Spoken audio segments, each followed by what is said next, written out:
हम्म।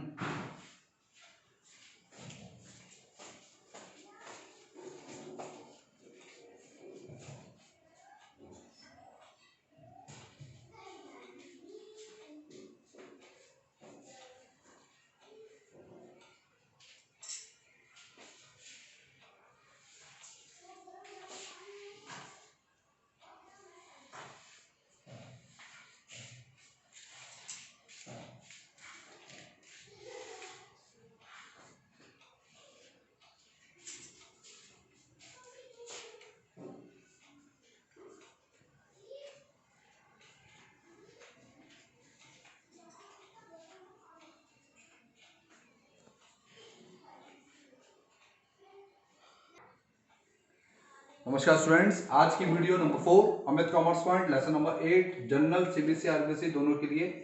अब वो समय आ चुका है कि मैं आप लोगों को जनरल एंट्री से रूबरू करवाऊं, जनरल एंट्री करवाऊं, जिससे आप लोगों को उसके बेसिक नियम मैं समझा पहले वीडियो में समझा दिए थे। अब धीरे धीरे करके हम लोग जनरल एंट्रीज की तरफ चलेंगे, उसके बाद हम क्वेश्चन की तरफ चलते चले आएंगे। तो आप लोगों को मैं कोशिश करूंगा कि जो टोटल एंट्रीज हैं, जो वो टीएस अग्रवाल की book low, other book low, अराउंडिंग 40 to 50 entries होंगी, उससे बाहर वो एंट्रियां कुछ आने वाली नहीं है। तो समझते हैं पहले हम लोग 15 एंट्रीज। सबसे पहले यहाँ पे सम इंपोर्टेंट एंट्री दी है। उसका जो जनरल का जो परफॉर्म है वो है डेट, पर्टिकुलर, एलएफ, डेबिट और क्रेडिट। डेबिट और क्रेडिट में दोनों में अमाउंट क्यों लिखते हैं, इसका लॉजिक है। दोनों में अमाउंट इसलिए लिखा रहता है कि जितना आ रहा है उतना ही जा रहा है और दोनों का बैलेंस इक्वल आना चाहिए। यही सिंपल फॉर्मूला है इसका बस। जब आप जनरल एंट्री रिकॉर्ड करते हैं तो यहाँ पर डेट का होना बहुत जरूरी है और डेट क्वेश्चन में गिवन होगी। जैसे मान लीजिए 1 जनवरी को आप स्टार्ट कर रहे हैं 2004, तो यहाँ पर डेट आ जाएगी। एंट्री बनाते समय सबसे पहले आप एंट्री की समरी पढ़ें जो क्वेश्चन में दे रखी है। पहली एंट्री अगर मान लीजिए दे रखी है कि business started cash, goods and assets, मान लीजिए, तो बिजनेस इन तीनों से भी स्टार्ट हो सकता है। इसमें एक एंट्री और आ सकती थी लायबिलिटी, वो मैंने ली नहीं है। Cash account debit, purchase account debit, assets account debit. मैं यहाँ पे बताना चाहूंगा कि गुड्स हमेशा रिप्रेजेंटेटिव करेगा किसको, परचेज को। तो जब भी गुड्स आए तो आप परचेज लगा दें। तो cash account debit, purchase account debit, assets account debit to capital. यहाँ पर टू का मतलब क्रेडिट से है और क्रेडिट कभी लिखना नहीं है, टू का मतलब ही क्रेडिट है। अब मान लीजिए मैं यहाँ पर 10, यहाँ पर 10 और 6 लिख रहा हूँ, तो टोटल यहाँ पे कितना लिखूंगा, 26। ठीक, क्रेडिट के नीचे क्रेडिट का अमाउंट आएगा और डेबिट के नीचे डेबिट का अमाउंट आना चाहिए। 10 10 6 इस तरह से, और ये ऐसे मैच हो जाएगा तो बिल्कुल इक्वल बैलेंस में आपका काम चलेगा। ये भी आपको ध्यान रखना है, डेबिट के नीचे डेबिट, स्पेस देके, थोड़ा सा स्पेस देके आपको क्रेडिट लिखना होता है। ये छोटी छोटी बातें हैं लेकिन नंबर इसी में कटते हैं बच्चों के।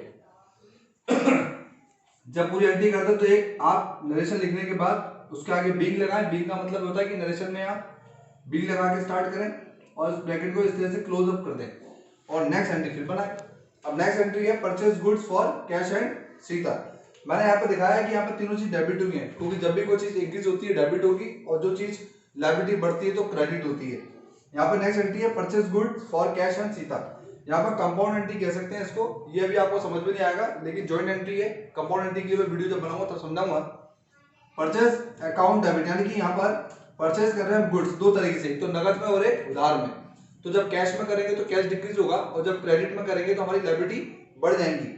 जब भी लायबिलिटी बढ़ती है क्रेडिट होती है और कैश जब डिक्रीज होता है तो वो क्रेडिट होता है। और यहाँ पर गुड्स बढ़ रहा है इसमें डेबिट होगा। तो एंट्री बनी मॉडर्न के हिसाब से, मॉडर्न अप्रोच के हिसाब से, purchase account debit to cash और टू सीता। यहाँ पर हमारी लायबिलिटी बेटा मैं बता रहा हूँ कि हमारी लायबिलिटी बढ़ रही है, हमारा कैश कम हो रहा है और यहाँ पे हमारा गुड्स बढ़ रहा है। इस तरीके से समझें आप इसको।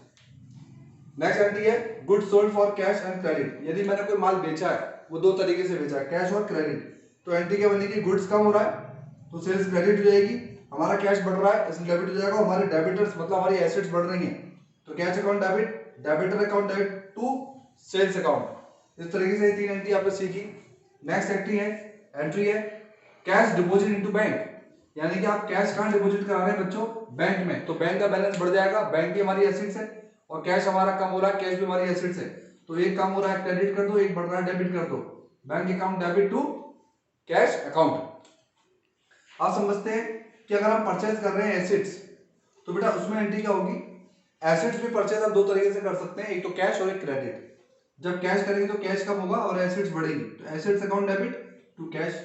जैसे कि फर्नीचर खरीदा, फर्नीचर परचेज्ड, तो एंट्री क्या बनेगी, फर्नीचर इंक्रीज हो रहा है, एसेट्स है, फर्नीचर अकाउंट डेबिट। और कैश जा रहा है तो टू कैश, कैश डिक्रीज हो रहा है तो credit.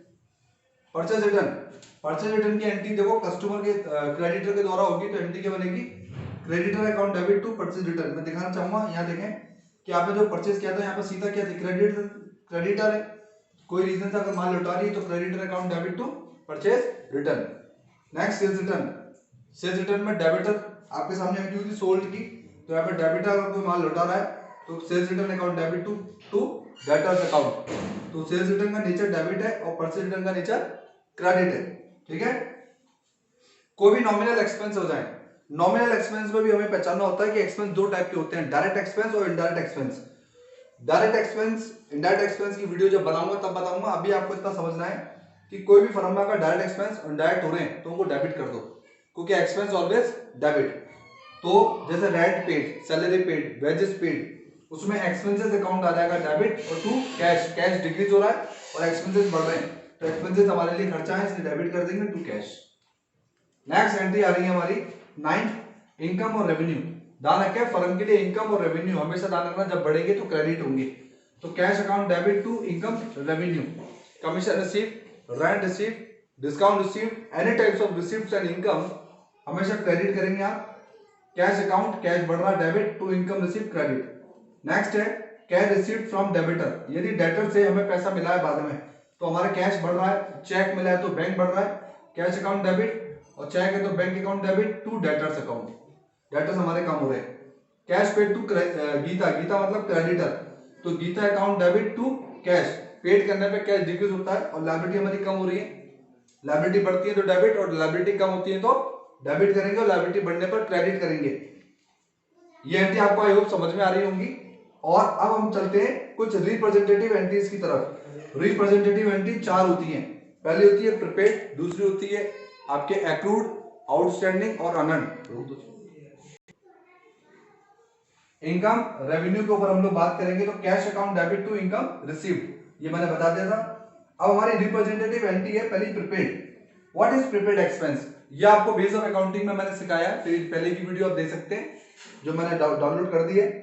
Prepaid expense, those expenses which was paid in current year but related to the next year, paid in advance। तो ये prepaid हो गई, ये assets है, assets जब बढ़ेंगी तो डेबिट होंगी, तो prepaid expense account debit to expense, लेकिन ये किसी पर्सन अकाउंट को रिप्रेजेंटेटिव कर रही है, इसलिए prepaid तो हमारी expense जो है, prepaid हमारे assets है, लेकिन हमें देखना है कि expenses हमारे जो दिए गए वो इस साल से रिलेटेड नहीं है, तो इसलिए वो expenses हमारे नेक्स्ट ईयर से रिलेटेड है जो हमें आज दे दिए गए, तो हम नेक्स्ट ईयर जब लेंगे तो कम रहेंगे वो, तो prepaid expense account debit to expense. Outstanding expenses वो होते हैं जो हमने चुकाए नहीं है बेटा वर्ष के एंड तक, तो वो आउटस्टैंडिंग है, बकाया है, लायबिलिटी है हमारी। तो एक्सपेंस अकाउंट डेबिट, जो एक्सपेंस चुकाना है वो आपका खर्चा है तो डेबिट होगा, आउटस्टैंडिंग एक्सपेंस लायबिलिटी कम हो जाएगी जब चुका देंगे तो क्रेडिट होगा, लेकिन अभी लायबिलिटी बढ़ रही है इसलिए क्रेडिट हो रहा है। एक्रूड इनकम वो होती है जो हमने कमाया लेकिन हमें मिला ही नहीं, those income which was earn but not received, कमा तो लिया लेकिन मिला ही नहीं है, तो accrued income account debit to income, income जब बढ़ती है तो क्रेडिट होती है ना। अन इनकम, ऐसी कोई इनकम जो आपने अर्न नहीं की है लेकिन आपको मिल गई, not earn but received according unearned income, तो income account debit to unearned income, तो यहाँ पे इनकम क्या हो रही है, डेबिट हो रही है, अनअर्न्ड इनकम क्या हो रही है, क्रेडिट हो रही है, ध्यान रखना आप लोग। बैड डेबिट्स हमेशा ध्यान रखें कि जब भी हम क्रेडिट सेल करेंगे तो उस केसेस में डेब्ट्स होने के चांस ज्यादा होते हैं, तो व्यापारी को थोड़ा सा डर रहता है, अगर उधर माल उसने कस्टमर को दिया है क्रेडिट पर तो कस्टमर हो सकता है पे करे, हो सकता है नहीं पे करे, अकॉर्डिंग ये बात हो रही है प्रेजेंट और फ्यूचर की। प्रेजेंट में कोई ट्रांजेक्शन हुआ है उसका असर फ्यूचर में होता है, और वो ट्रांजेक्शन कौन से होते हैं, क्रेडिट, तो क्रेडिट में बैड डेबिट्स के चांस ज्यादा है, इसलिए बैड डेबिट्स फर्म के लिए लॉस है और लॉस हमेशा डेबिट होते हैं, तो bad debits account debit to debtors, यहाँ पे डेटर्स हमारे कम हो रहे हैं अगर बैड डेबिट्स हो रहा है तो bad debits account debit to debtors, लेकिन वही डेटर्स को समय के बाद अगर वही पैसा लौटा दे तो उसको बोलते हैं बैड डेबिट्स रिकवर, इसमें कैश बढ़ जाएगा तो कैश अकाउंट डेबिट और बैड डेबिट्स रिकवर, हमारे लॉसेस कम हो जाएंगे तो क्रेडिट, लॉस बढ़ने पर डेबिट होते हैं, कम होने पर क्रेडिट। डेप्रिसिएशन सीधा सीधा लॉस है, किसके लिए, एसेट्स के लिए, तो एसेट्स पर डेप्रिसिएशन चार्ज करेंगे, depreciation account debit to fixed assets, ध्यान रखें ये करंट एसेट्स पर चार्ज नहीं होगा, फिक्स्ड एसेट्स पर चार्ज होगा, building, plant, machine, motor car, furniture वगैरह एक्सेट्रा, इस पर डेप्रिसिएशन हमेशा लगेगा। अभी से आपको इतने समझना है लॉस है और लॉस हमेशा डेबिट होते हैं, एसेट्स को कम करना इसलिए एसेट्स क्रेडिट हो रही है। तो आज हमने कुछ बेहतरीन एंट्री आप लोगों को बताई, लेकिन इन एंट्रियों में मैंने जीएसटी नहीं लिया है, गुड्स एंड सर्विस शामिल नहीं किया है। अब मैं इसके बाद की जो वीडियो बनाऊंगा उसमें मैं जीएसटी इंक्लूड कर दूंगा इन एंट्रियों में, तो आप समझेंगे इनपुट सीजीएसटी, एचजीएसटी और आईजीएसटी, और आउटपुट सीजीएसटी, एचजीएसटी और आईजीएसटी, इंक्लूडिंग किसमें, रियल अकाउंट में, इंक्लूडिंग नॉमिनल अकाउंट में, इंक्लूडिंग एसेट्स अकाउंट में और पर्सनल अकाउंट में किस तरीके से एडजस्टमेंट्स किया जाएगा। इसके बाद की वीडियो में धीरे धीरे करके आप समझेंगे। चैप्टर बच्चों बड़ा है, इसलिए वीडियो 10-10, 15-15 मिनट की हम लोग ज्यादा बना रहे हैं, लेकिन मेरा कंटेंट एक ही है कि आपको धीरे धीरे करके समझाना, पेशेंस रखने होंगे, चैप्टर को समझना होगा। वो कहावत बिल्कुल सही है।